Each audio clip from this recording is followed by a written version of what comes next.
Bienvenue sur Top Invest, la chaîne des top d'investissement. Ici, on parle essentiellement d'entreprises de qualité. Alors, aujourd'hui, on va jouer à un jeu dangereux. Et quand je dis dangereux, entre parenthèses, et le terme jouer entre parenthèses, parce que ce n'est vraiment pas un jeu.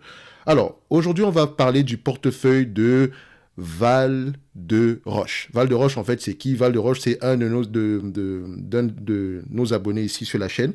Il a bien voulu partager son portefeuille avec nous afin qu'on puisse émettre ici une observation sur ce portefeuille-là. Ok, donc pour ceux qui veulent le faire également, si c'est quelque chose qui vous intéresse, vous allez directement dans le Discord et vous m'envoyez un message privé. Alors, déjà, avant de le faire, il faut qu'on mette les choses au clair. L'observation que je vais faire ici elle sera incomplète. Donc, en aucun cas, vous ne devez prendre ceci en considération pour effectuer des changements dans votre portefeuille. Donc, ne vous basez pas uniquement sur cette observation-là. C'est pour ça que je dis que c'est un jeu dangereux parce qu'on pourrait avoir une certaine influence sur ce portefeuille-là. Donc, il faut faire attention. C'est incomplet encore parce que je ne sais pas. Pourquoi est-ce que vous avez choisi tel ou tel type d'entreprise? Parce que tout ce que j'ai ici, c'est le listing des entreprises, d'accord? Je ne sais pas quel est le raisonnement derrière chaque listing d'entreprise ici, d'accord? Sans le raisonnement, ce qu'on va faire ici, ce sera purement quantitatif et voilà, et purement subjectif, on va le dire comme ça. Parce que je pourrais avoir une observation sur la taille du portefeuille, d'accord? Sur peut-être la pondération du portefeuille ici.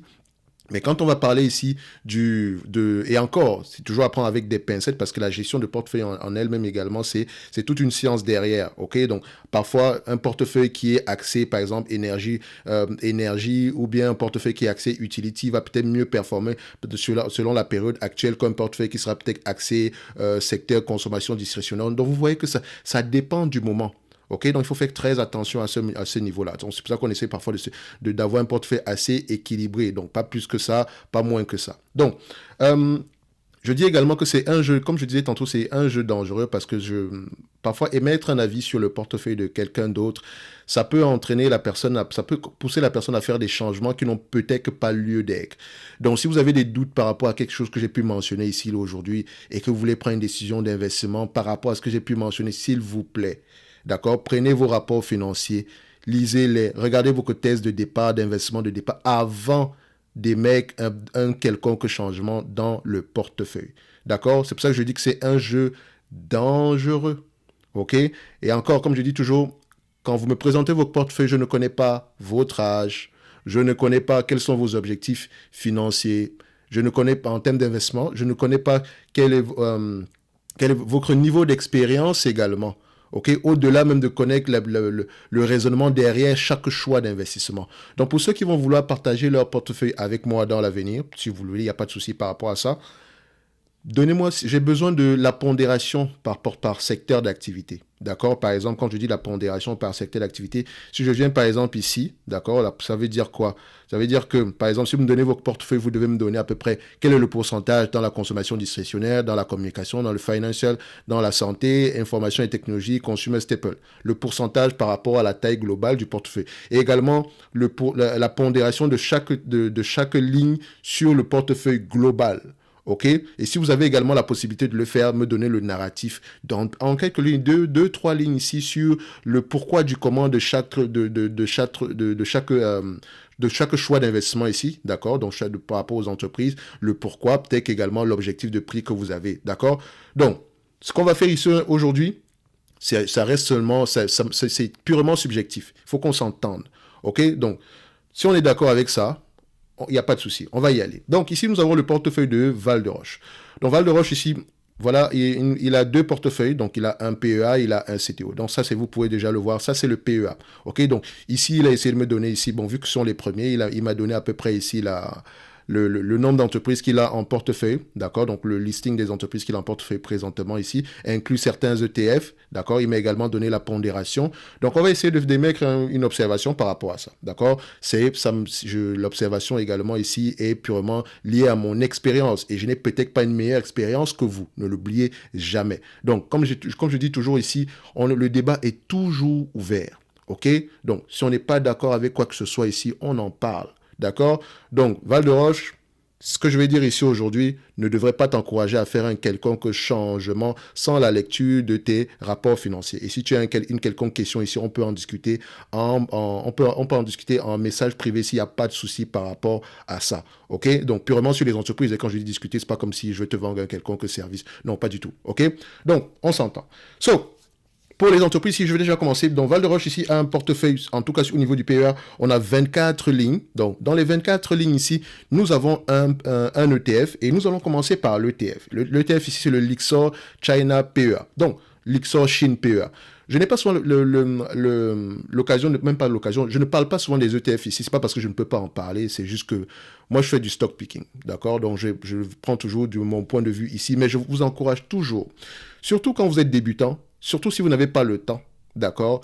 Allez-y uniquement sur les ETF. Et tout en sachant que même sur les ETF, c'est complètement une jungle, parce que les ETF, c'est comme des actions à la fin de la journée. Donc, on va parler un peu d'ETF aujourd'hui. Donc, on va commencer par l'ETF qu'il a en portefeuille. L'ETF qu'il a en portefeuille, c'est le Lixor China, Lixor PEA Chine.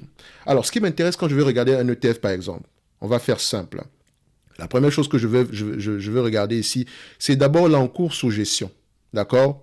L'encours sous gestion ici, je veux quelque chose qui a un poids assez conséquent.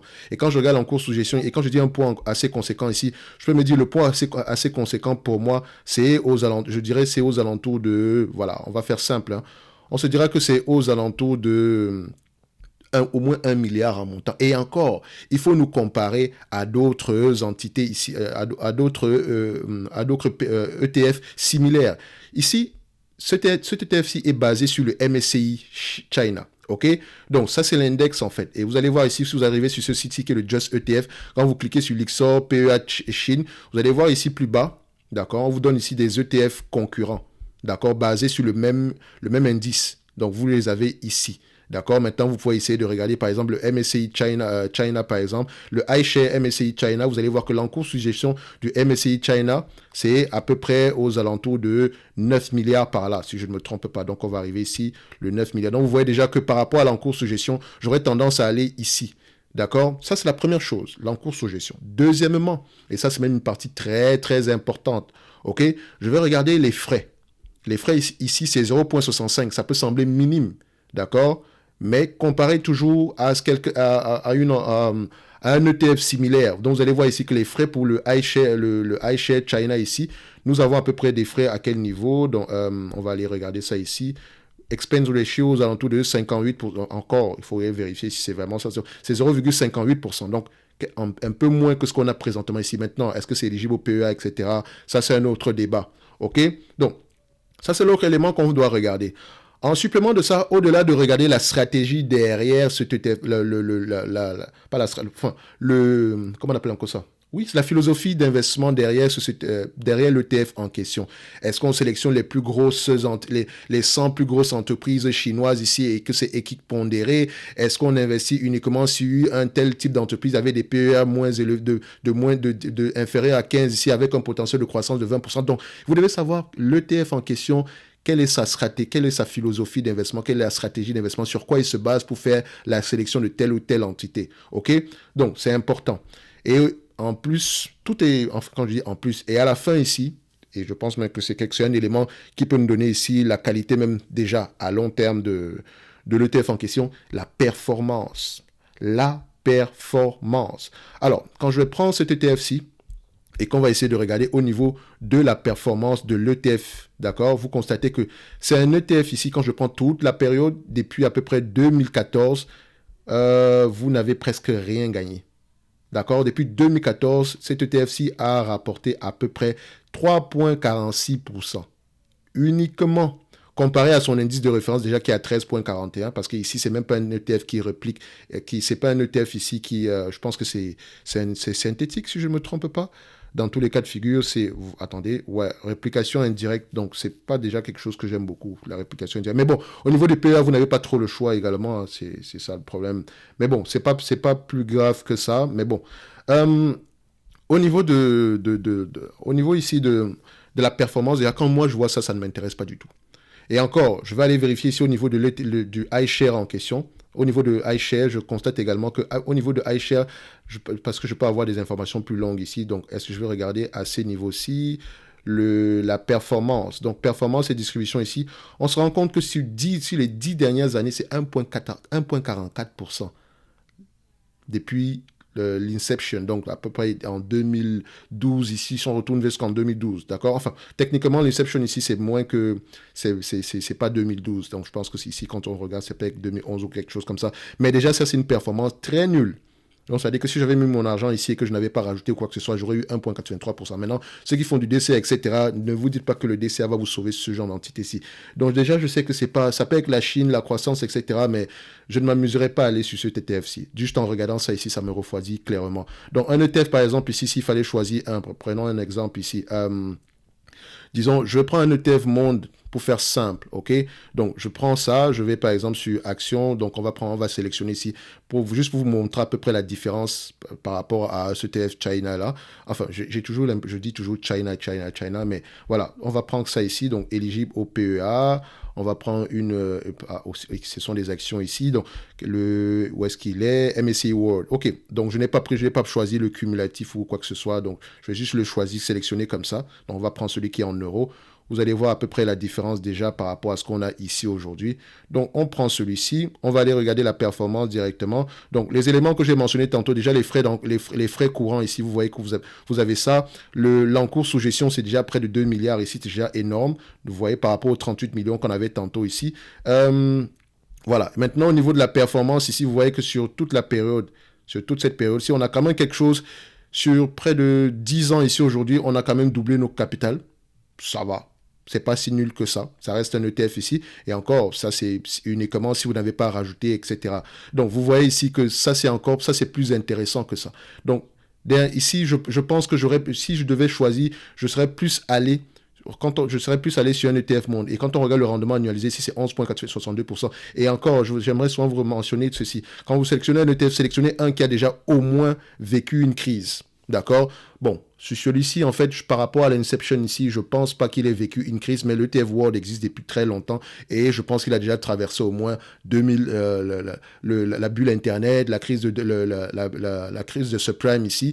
D'accord? Donc, il est assez solide dans le temps. Donc, on peut se dire ici que je serais plutôt allé sur le MSCI World que de me cantonner uniquement sur la Chine. Donc, voilà, le World encore, c'est mieux. Même si le World, parfois, on dit non, mais on est trop investi aux États-Unis. Les entreprises qui sont aux États-Unis, techniquement, il faut les regarder du point de vue de l'envergure de ces entreprises. Ces entreprises, oui, elles sont basées aux États-Unis. Mais quand vous regardez les rapports financiers de ces premières entreprises, vous allez voir qu'elles sont très investies à l'extérieur des États-Unis également. Donc, ça compense cela, d'accord? Donc, quand on vous dit ici que l'ETF en question est constitué en majeure partie d'entreprises américaines, mais attention, dans ces entreprises américaines, il y a des entreprises qui ont une envergure ici mondiale, d'accord? Par exemple, si je prends Apple, allez regarder les rapports financiers d'Apple, vous allez voir que Apple vend également, le segment international d'Apple est peut-être l'équivalent de son segment américain. D'accord? Il faut faire attention à ça. Donc, c'est comme ça qu'il faut regarder les choses. Donc, on a passé assez de temps sur l'ETF ici, donc on voit déjà ici que c'est quelque chose, je pense qu'il faudrait réfléchir à prendre une alternative ici. D'accord? Réfléchir uniquement.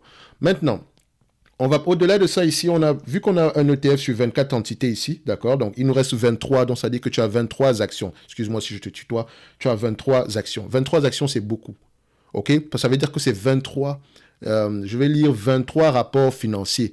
Donc, trimestriellement, je vais lire 23 rapports financiers. C'est ce que ça implique. D'accord? Et je dis toujours que si vous n'êtes pas prêt à faire le travail nécessaire, là, parce qu'il n'y a pas de raccourci, hein, ça n'existe pas du tout. Vous devez lire les rapports financiers trimestriels. D'accord? Trimestriel, au moins savoir qu'est-ce qui s'est passé, avoir une idée générale de ce qui s'est passé et garder à peu près, comment on appelle ça, et garder à peu près un historique. Ce que je peux dire ici, ça peut vous sembler, oui, mais c'est dur, etc. Mais c'est le travail, c'est ce que ça coûte. C'est ce que ça coûte de faire du stock picking. Si quelqu'un vous dit le contraire, il vous a menti. C'est ce que ça coûte de faire du stock picking à long terme. Sinon, vous êtes en train d'investir uniquement sur le plan quantitatif. D'accord? Il faut se baser sur des éléments qui comptent réellement. OK? Donc, par exemple, si moi je sélectionne ces entreprises ici sur le plan quantitatif, oui, bon, je peux comprendre que je ne lis pas je ne lis pas les rapports financiers, mais je ne suis pas différent de quelqu'un qui est en train de spéculer. Donc, je suis en train de spéculer moi-même. Parce que je me base ici, essentiellement ici sur des éléments quantitatifs et parfois les éléments quantitatifs que j'ai sont déjà passés. Or, en me basant sur les éléments quantitatifs, j'émets l'hypothèse selon laquelle ça va continuer dans le futur. Et si je ne lis pas les rapports financiers pour savoir qu'est-ce que cette entreprise fait, quelle est la taille du marché, quels sont les risques ici à court terme, je sais il y a une partie du message qui manque. Ok, c'est pour ça que je dis toujours ici qu'on fait de l'analyse quantitative et pas de l'analyse fondamentale. Parce que le fondamental, c'est faire parler les chiffres. L'analyse quantitative ici, c'est présenter les chiffres, poser des questions par rapport à ces chiffres-là. Ok, donc on continue ici. Donc maintenant, on va aller sur ces 23 entités, c'est beaucoup. En dessous de 20, ça serait déjà assez intéressant. D'accord, et je vous t'assure que moi, j'ai 20 entreprises et ça me prend, c'est prenant. C'est vraiment prenant. Donc, je réfléchis même à aller en dessous. Peut-être que je n'irai pas en dessous de 15, mais voilà. Je réfléchis à aller en dessous. Donc, je vais garder pour moi la crème de la crème. Je ne pourrais pas acheter toutes les belles entreprises au monde. C'est pour ça que je recherche uniquement les plus belles en date d'aujourd'hui. OK? Donc, on continue. Alors, maintenant, on va parler des entreprises individuellement ici. Donc, on constate ici que nous avons Total Energy, Vinci, etc. Donc, on a également ton prix d'acquisition, etc. Donc, par rapport à Total Energy, ton prix d'acquisition est correct. Même si j'ai toujours dit que Total Energy, bon, nous attendons pas à ce que ça continue à augmenter ni quoi que ce soit. Donc, c'est plus pour le dividende, etc. Je pense que la vidéo est disponible pour savoir ce que je pense également ici. Donc, sur Vinci également. Donc, je me rappelle pas bien la vidéo que j'avais fait sur Vinci, mais il me semblait que le prix n'était pas également si mauvais que ça. D'accord, je pense bien que c'était une entreprise assez intéressante. La pondération est très petite ici, donc peut-être Vinci, voilà, je pense que c'était également une belle entreprise. SEB, c'est une entreprise qui va souffrir pour la période actuelle, mais on aimait bien cette compagnie-ci à long terme. Même si elle est très investie également en Chine, ça peut être une opportunité comme un inconvénient également, mais il faudrait s'attendre à ce que cette entreprise-ci souffre sur la période actuelle. Ok, donc maintenant, on va lui demander de gérer sa dette, etc. Mais bon, on a toujours dit ici que c'est un investissement long terme. C'est quand même un investissement qui pèse une grosse partie de ce portefeuille-ci. Et je mentionne que c'est pas une grosse partie de ton patrimoine, le segment action ici, parce que par rapport à ce que tu m'as mentionné, tu as encore une grosse poche en cash, si je ne me trompe pas. Donc, SEB également ici, c'est une belle entreprise. Mais c'est une bonne entreprise, mais c'est une entreprise qui doit être très bien gérée, surtout pour la situation actuelle. Eramet, il faut faire attention. Eramet, il faut faire attention, surtout sur ça reste ici de la consommation, très lié au segment ici, pas au segment, mais très lié ici à la variation d'une commodité. Donc, il se comporte bien en date d'aujourd'hui. Si je ne me trompe même pas, dans les derniers jours, nous avons vu une accélération d'Eramet ici parce qu'il y a un bureau d'analyse ici, donc Odo BHF, qui a émis ici un avis très positif, qui avait un objectif de prix très, très élevé. Faites attention.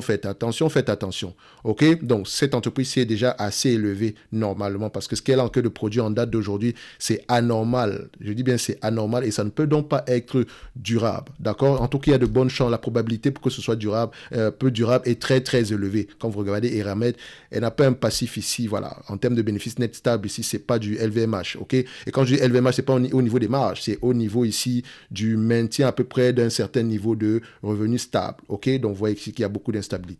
Donc, mais ça place dans son portefeuille, surtout quand quand le prix d'acquisition est assez intéressant. Forcer également secteur automobile, grosse dette. OK?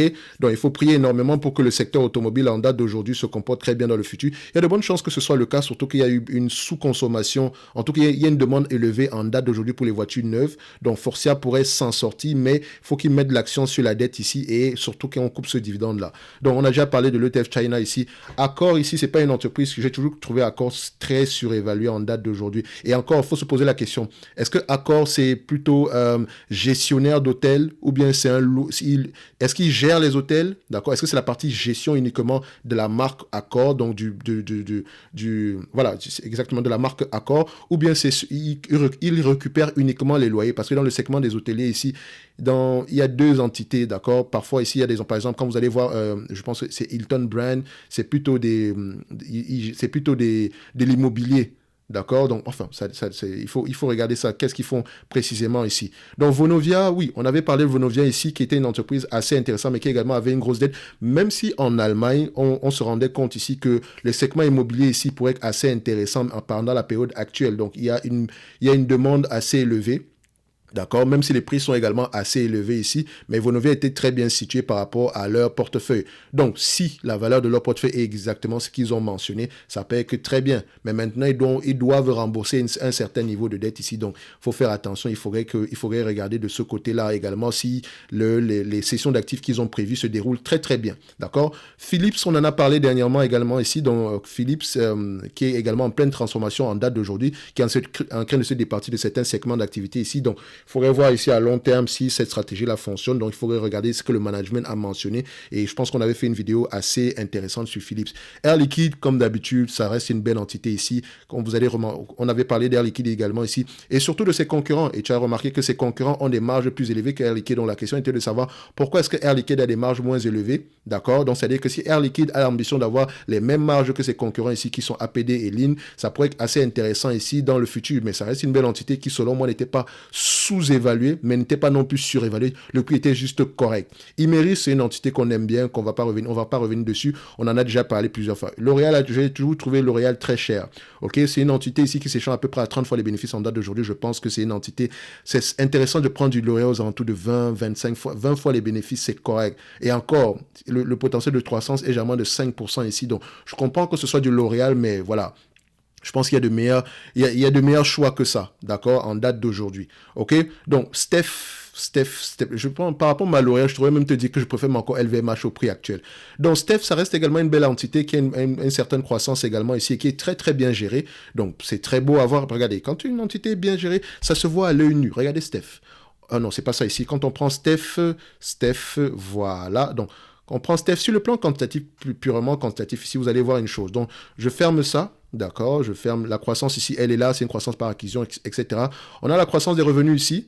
On regarde ici Steph, et également je mentionne que Steph s'est également bien comporté sur la période actuelle, d'accord, notamment avec les problèmes au niveau de la chaîne logistique ici, donc les prix sont assez intéressants, donc les marges sont peut-être plus élevées que la moyenne ici, donc il faut faire attention, d'accord, on voit bien qu'il y a une accélération à ce niveau-ci, mais avant l'accélération des marges, ici, c'était une entité qui était déjà assez bien gérée. On voit ici que le bénéfice net par action, c'est presque une ligne droite à long terme. Oui, c'est vrai qu'il faut comparer ceci avec les free cash flow ici, mais c'est également, elle utilise également ce free cash flow pour faire des acquisitions. Donc peut-être son niveau de rentabilité encore en date d'aujourd'hui n'est peut-être pas encore optimal. Donc c'est-à-dire que en termes de free cash flow, elle n'est pas encore comment on dit ça, elle se réserve encore le droit d'investir massivement les bénéfices, les revenus, les bénéfices opérationnels ici. D'accord? Donc, il y a peut-être une dépense en capital encore assez élevée ici parce que, justement, on compte encore sur une croissance assez élevée. Donc, il faut faire attention, il faut regarder également à ces niveaux-là, mais ça reste une belle entité qui est assez bien gérée. Peut-être qu'on pourrait même revenir sur une vidéo ici dessus.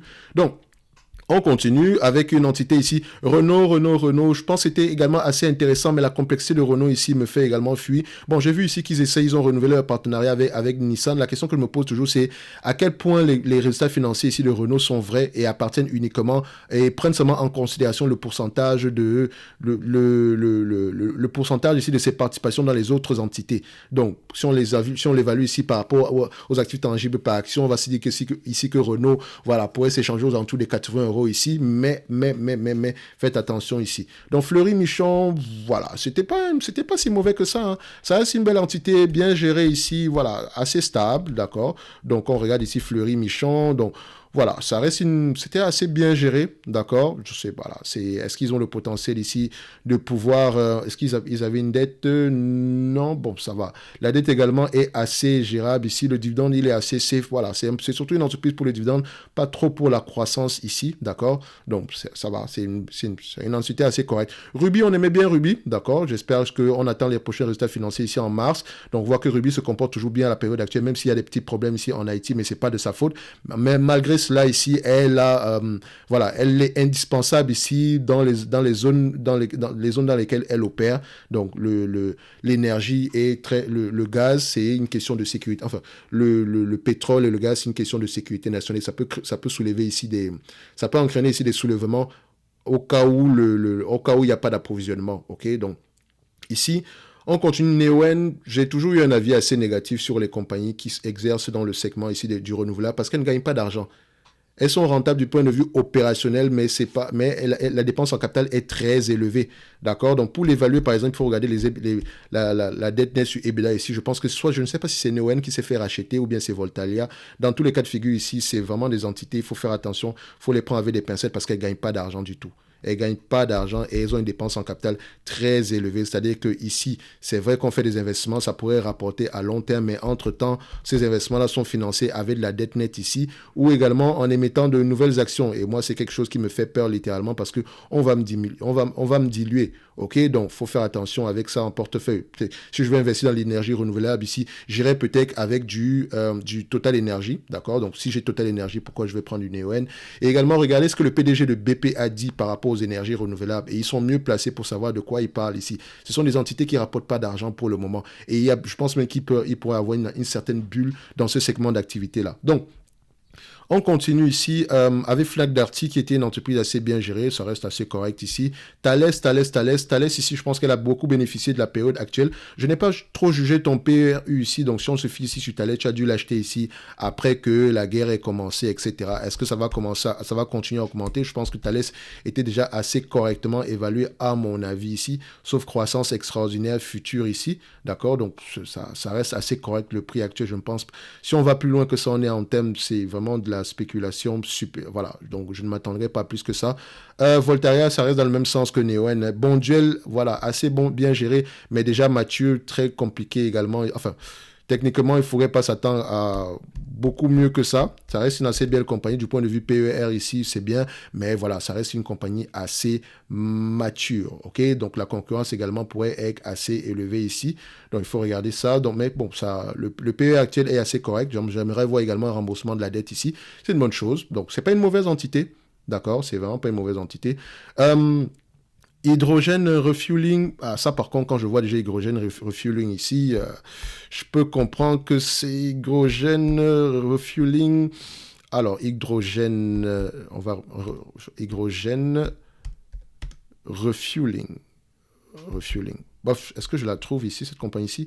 Ah, c'est hydrogène. Ok, on va mettre comme ça. Hydrogène refueling. Donc, hydrogène refueling solution. Est-ce que c'est quelque chose d'assez intéressant ici? Voilà. Non, ça c'est sûr que ça ne va pas m'intéresser du tout. Même si, voilà, en termes... Je comprends que l'hydrogène, le next big thing, etc., ça peut vous intéresser, mais comme je dis toujours, hein, privilégier les entreprises qui s'autofinancent au moins. Ça, c'est une nouvelle entité qui vient juste des côtés. Franchement, bof. Franchement, je pense pas que, même si on gagne de l'argent dessus, enfin, c'est vraiment ça reste purement spéculatif ici. Donc voilà, c'est à toi de voir si tu veux continuer, mais c'est pas quelque chose comme, elle n'a pas sa place dans un portefeuille de qualité. Air France également, c'est la même chose. On va même pas revenir dessus. Air France, c'est l'une des compagnies les moins bien gérées dans le secteur aérien. Généralement, dans le secteur aérien, privilégier les compagnies qui ont comment on appelle ça, qui sont des low cost. Par exemple, les Ryan Airlines, Jet2 ou bien encore EasyJet sont mieux gérés que les Air France, d'accord? Donc, Elior Group, vous savez ce qu'on a à dire sur Elior Group, hein, notamment par rapport à la participation ici de Dirchbourg. Donc, Elior Group ici, bof, ça reste une... Est-ce qu'elle est bien gérée? Franchement, je m'interroge. C'était pas si mal avant la pandémie. C'est un peu difficile la reprise ici, mais voilà, c'est pas si extraordinaire non plus. Donc, je pense que ce portefeuille-ci, techniquement, si on s'entend, hein, il y a de meilleurs choix possibles. Je n'ai pas vu du Capgemini, je n'ai pas vu du Téléperformance, j'ai peut-être pas vu du Soprasteria, ni du Publicis. Si on reste purement français ici, je pense que il y a des entités que tu aurais pu sélectionner. Il y a des entités qui méritent peut-être leur place dans ce portefeuille-ci. D'accord? Donc, ce serait peut-être intéressant de regarder d'autres entreprises. Voilà. Par exemple, dans l'hydrogène, tu pourrais juste te limiter à Air Liquide ou bien comment on appelle ça?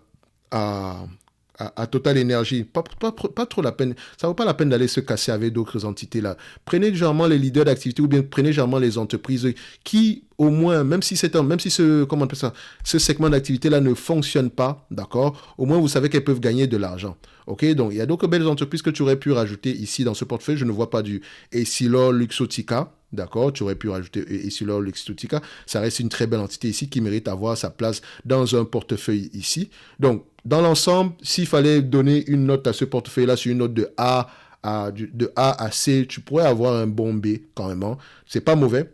Ton portefeuille, attention, il n'est pas mauvais du tout. Donc, est-ce que certaines entités ici me refroidissent? Par exemple, les Voltaria et Neoen, non, Fnac Darty, on peut trouver mieux que ça. Donc, essaie de voir si tu peux trouver mieux que ces entreprises, mieux que certaines, voilà, des alternatives à certaines de ces entreprises-là, ok? Donc, généralement, quand je dis une alternative, hein, c'est-à-dire que si tu prends du Bonduel, par exemple, tu regardes, encore que Bonduel, je t'ai dit ici que du point de vue PER, c'est assez intéressant ici. Donc, maintenant, c'est de voir en termes de croissance, en termes de maintien des marges ici, est-ce qu'elle a la capacité de le faire? Ça, c'est un autre point d'interrogation. Donc, ça, c'est une réponse qu'on peut trouver dans les rapports financiers ici.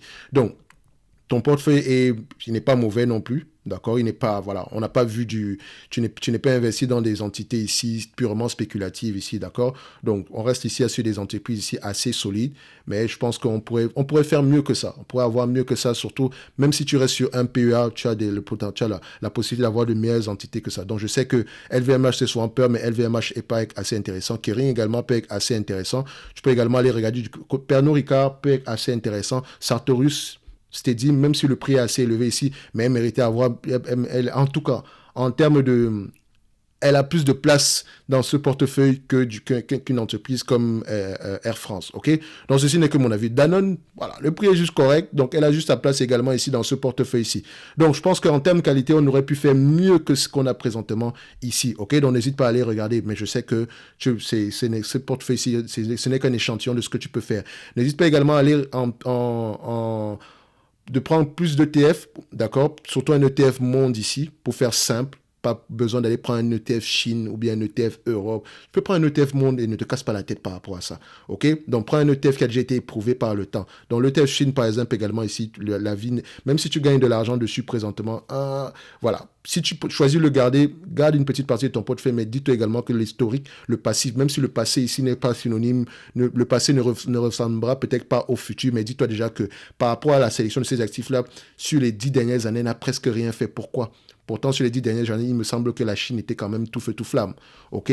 Donc, en termes de répartition, ici, tu m'as donné la répartition, mais je pense que je ne pourrais pas faire grand-chose avec ça, dans le sens où, en fait, je sais pas, les biens de consommation, c'est quoi? Est-ce que c'est la consommation discrétionnaire? Est-ce que c'est la consommation durable?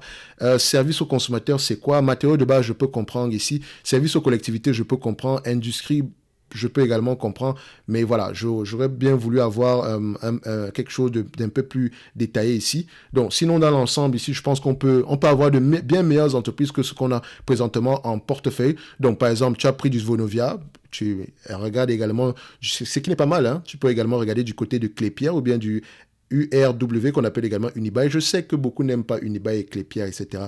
Mais ça peut être intéressant également aller regarder de ce côté-là. En tout cas, comme je l'ai dit ici, ça reste purement subjectif. Ça ne veut pas dire qu'on va changer le portefeuille du tout au tout. C'est déjà une bonne chose que tu investisses. Et également, comme je t'ai dit, essaye de voir si tu peux réduire ce portefeuille-là. Donc, réduire uniquement déjà sur les entreprises que tu connais en date d'aujourd'hui avant d'aller au-delà, d'accord? Sinon, également, si tu as du temps, tu peux prendre du stock picking. Si tu n'as pas de temps, prends plus d'ETF dans ton portefeuille et tu n'as pas besoin de 400 000 ETF. Un ETF World suffit ici, d'accord? Un ou trois ETF, ça peut être assez correct ici à suivre, ok? Et comme tu dis, les ETF sont plus faciles à suivre et sélectionnent généralement un qui a déjà été éprouvé par le temps. Ceci n'est que mon avis, d'accord? Donc, ça, c'est le premier portefeuille. Donc, maintenant, on va aller sur le second parce qu'il y en a un autre qui est celui du PEA. Enfin, du CTO, excusez-moi. Donc, pour le CTO ici, je vois que tu as 6 entités. Donc, sur les 6 entités, par rapport à celles que je connais, si je n'ai pas les PAU, etc., et ça ne me dérange pas non plus, je peux voir ici que par rapport aux entreprises que tu as sélectionnées, Microsoft reste une bonne entité, surtout si tu l'as sélectionné sur les 6 à 12 derniers mois ici. 6 à 12 derniers mois ici. Alphabet également, sur les 12 derniers mois ici, c'est le prix assez correct. Nvidia également, heureusement que tu t'attends à souffrir par rapport à cette compagnie-ci, mais elle a du potentiel, notamment tout ce qui concerne l'intelligence artificielle, mais n'oublie jamais que c'est une entité qui elle exerce dans un segment d'activité qui change très très vite. Donc vous allez également voir du Tencent, ce qui n'est pas plus mal que ça. Tencent également ici, ouais, littéralement en termes de Chine, ici, je pense que la Chine, ils vont à peu près lâcher du lest un tout petit peu par rapport à tout ce qui s'est passé l'année passée concernant ici le resserrement ici de la régulation pour la tech chinoise, mais c'est pas une industrie qu'on va tuer. Glencore, il faut faire attention. C'est une belle entité, mais c'est une belle entité en date d'aujourd'hui et voilà, c'est le genre d'entreprise qu'on sélectionne généralement quand tout va mal, pas quand tout va bien. Donc il faut faire attention. Je pense qu'on a dû l'analyser également ici. Amazon, je connais mon avis sur Amazon, ça reste une très belle entreprise et Amazon n'a pas encore atteint la rentabilité optimale, donc elle investit encore massivement ici. Donc tu vas voir ici que pour Amazon, il n'est pas facile de pouvoir voir quels sont les bénéfices nets qu'on pourrait attendre à long terme ici, ok? Mais ça reste une entreprise qui a un pricing power et voilà, qui a une place, qui mérite une place dans un CTO. Moi, je pense que sur l'ensemble de ces éléments, si l'ensemble de ces entreprises, voilà, la seule entité où j'aurais peut-être la réticence, c'est peut-être Glencore. Glencore, il faut juste faire attention parce que je sais que ces entreprises, si on date, je s'appelle avec des pièces parce que les PER sont très très bas. Mais voilà. Donc, sinon, dans l'ensemble, c'est assez correct. Donc, j'aime bien les. En tout cas, 1, 2, 3, ce sont les 3 entreprises que j'aime bien. Après, on a Nvidia et Tencent également. Tencent, c'est pas que je n'aime pas Tencent, c'est juste par rapport à la Chine, etc.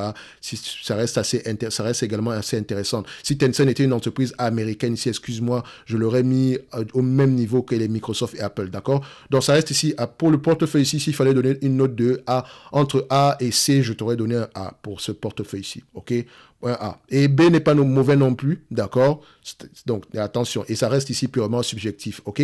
N'oublie pas que c'est un jeu dangereux ici. Donc, maintenant, si tu veux faire des changements, etc., prends chaque ligne, d'accord? Regarde le narratif qui était derrière et pose-toi les questions sur quelles conditions ces entreprises pourraient bien performer et demande-toi si elles méritent d'avoir une si grosse place dans le portefeuille. J'ai vu ici qu'en termes de PEA, le SEB représente quand même 14% du portefeuille ici, donc c'est quand même assez élevé, sauf si ce PEA aura tendance à être plus élevé en termes d'apport. Ok, donc ça veut dire que si tu ajoutes de l'argent dans le futur, il faudrait plus rajouter dans d'autres entités que SEB parce que c'est quand même 14% du portefeuille ici. Pour un ETF ici, moi, j'ai pas de souci par rapport à ça, mais bon, je connais déjà mon avis par rapport à celui-ci.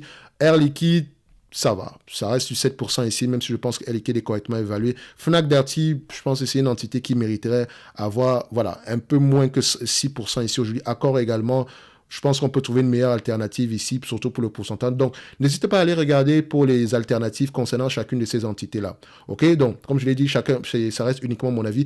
Et si tu veux en discuter, on va en message privé ici. Ne t'inquiète pas, c'est pas comme si je ne te vends aucun service du tout. C'est un bavardage, d'accord? Donc, surtout si tu penses faire des changements ici. Comme je l'ai dit, attention, c'est toujours en se basant sur le scénario de départ parce que l'avis que je donne ici ou bien l'observation que je donne ici est totalement biaisée. Et c'est biaisé, c'est par rapport à mon expérience et je n'ai aucune idée de ton âge, de tes objectifs financiers, de ton niveau de connaissance, etc. OK? Et encore, je n'ai lu aucun rapport financier dans toutes ces entités-ci. Okay? Je les connais du point de vue quantitatif, certaines parce que j'ai peut-être survolé les rapports trimestriels ici, mais ce n'est pas suffisant.